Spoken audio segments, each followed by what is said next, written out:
All right, guys, how are we doing today? Steve Mingle Co., Patriotic Gringo, coming at you with another video. Obviously, I run multiple channels, so my news is my fun part of life, or what I have to get off my head as far as what's happening in the world.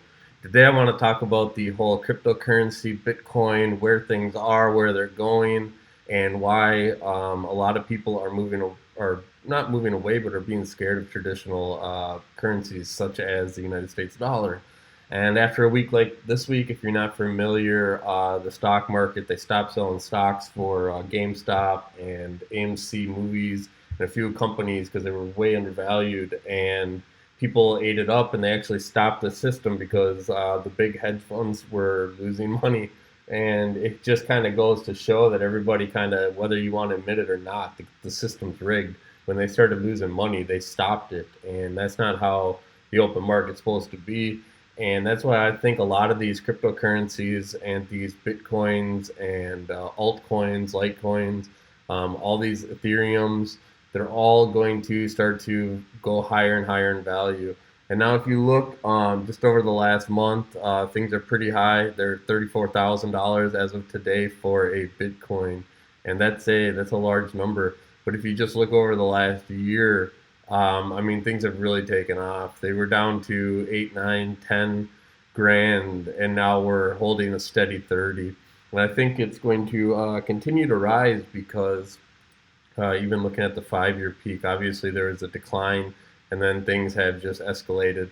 And as we're in this whole virus moment, and as people are not able to work and the economy is struggling, things like tourism, airlines, hospitality, restaurants, movie theaters, they're all really struggling because of how this whole pandemic has locked down the economy and a lot of small businesses. And it really, again, depends on where you are in the world and where you are even in the U.S. as far as how it affects your business.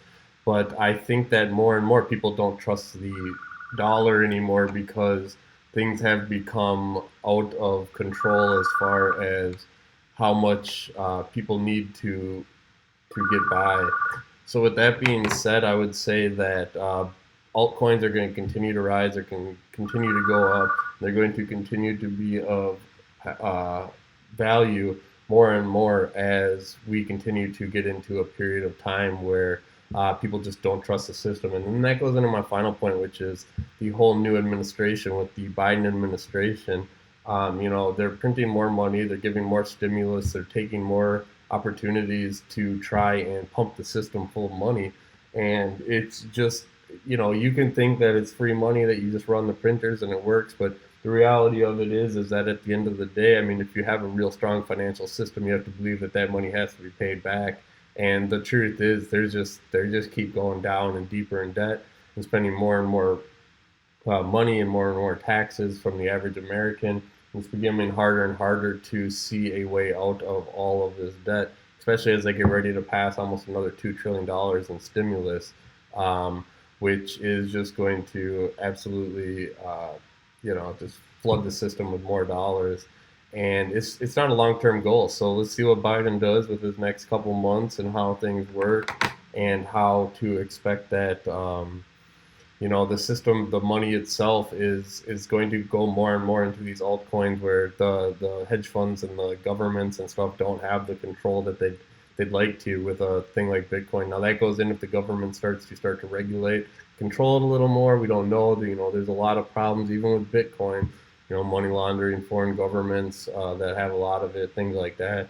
But at the end of the day, don't get me wrong, I don't think the dollar is going to crash today, but I do see the long-term financial structure of this country and of the world is going to move more and more into these altcoins. And you can just see it here again with the graph that within the course of the last year, we've basically seen it go up to 20 trillion, 30,000 from, I remember back in these days when it was 2, 3, and that was a lot. And then it totally peaked and it went down, and it might go down again, but there are becoming more and more people skeptical that are buying into the Bitcoin that are causing it to go up. So I do think that the end goal is going to be much, much higher because again, we can't keep printing money and we can't sustain in this economy, especially with this virus and looking at how slow they're rolling out the vaccines. So guys, that's just my 2 cents. Get your altcoins, get your Bitcoins, get your Litecoins, get your Ethereum. Again, don't put all your eggs in one basket, but at the end of the day, this is the future of financing, and it's played out more even after this week with the whole stock market fiasco and short sales and things like that are just scamming the average American. So, with that said, guys, I hope you enjoyed the video. We'll catch you in the next one. This is the Patriotic Gringo signing out. Peace.